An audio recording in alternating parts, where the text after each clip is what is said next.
Hello Riders, क्या हाल चाल है। उम्मीद है आप सभी लोग बहुत बढ़िया होंगे।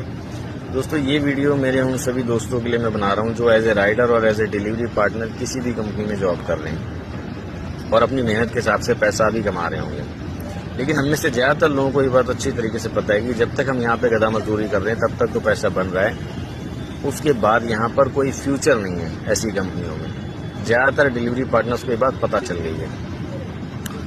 जो लोग अपनी लाइफ में कुछ बड़ा करना चाहते हैं और कामयाब होना चाहते हैं या आगे बढ़ना चाहते हैं, उनके लिए मेरे पास एक बेहतरीन ऑप्शन है, बेस्ट अपॉर्चुनिटी है। उसके लिए आपको करना क्या है, आप सबसे पहले तो मुझे फॉलो कर लीजिए इंस्टाग्राम पे।